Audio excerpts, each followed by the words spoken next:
The UFC needs more weight classes. This is no secret. There have been tons of discussions about this, but I think a lot of people are going about this wrong, trying to emulate the boxing model, saying things like, well, we need extra weight classes between welterweight and middleweight because the jump between 170 and 185 is just too much, so we need to put 3 additional weight classes in between there. No, that's not what I'm talking about. In the men's division, we need 1 extra weight class, and that is super heavyweight, meaning everything above 265 pounds. The biggest weight class in the UFC, heavyweight, tops at 265 pounds, meaning that athletes, let's take Brock Lesnar for example, how much did he walk around at?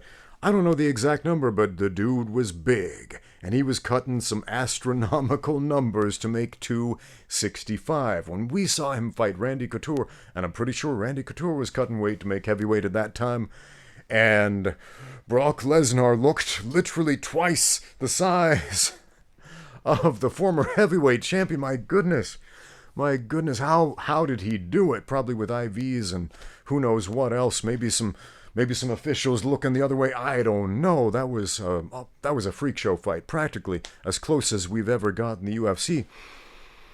Brock Lesnar was evidence that the UFC needs a super heavyweight division. There are some tremendous athletes, some awesome fighters, and some amazing matchups that could be made if they would simply add 265 and up with no upper weight limit in the super heavyweight division. It would answer so many questions. Why don't the fans demand this? The fans want to see it. We see it at a lot of local shows, but of course at the low-level amateur and entry-level pro shows, it's generally unskilled fighters going at it. And understandably so, because super heavyweights really don't have anywhere to go except down in professional combat sports, because the big leagues don't have anywhere for them to go. They don't.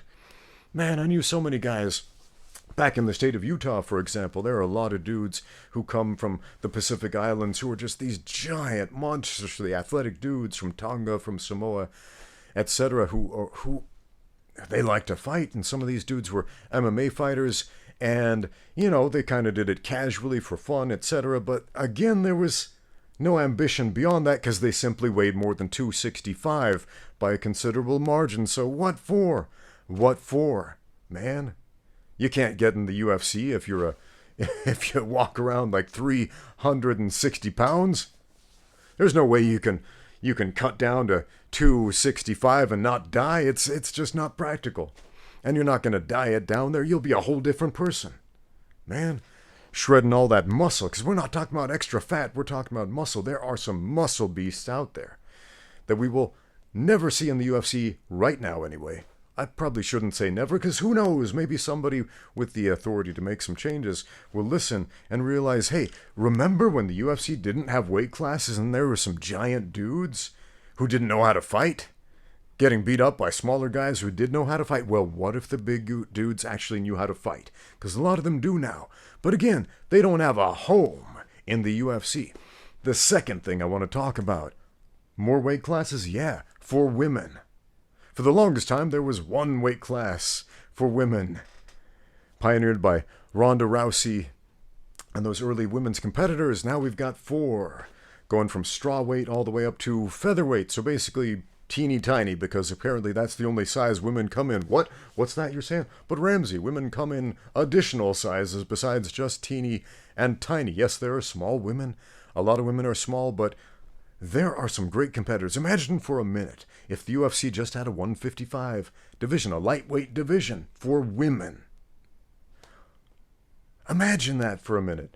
There are some phenomenal competitors who are scratching their heads thinking, well, I would love to fight in the UFC, but I don't want to die from a weight cut. What's wrong with a 155-pound division? Are you telling me that there won't be enough competitors? Nah, screw that. No, of course there will be. Now, if you have a super heavyweight women's division, that's a different thing. I will concede there are not enough super heavyweight, probably not enough heavyweight women to fill a division like that, but a 155-pound division? Yeah, let's have that. Maybe even a welterweight division in the women's UFC. Why not? Why not? Give me one good reason why not. I'm seriously asking you. Tell me. Tell me. At least a 155-pound division. Give me a good reason why not in the comments down below. Anyway, those are the additional weight classes that I think we need in the UFC. Thanks for watching. Now get out there and train.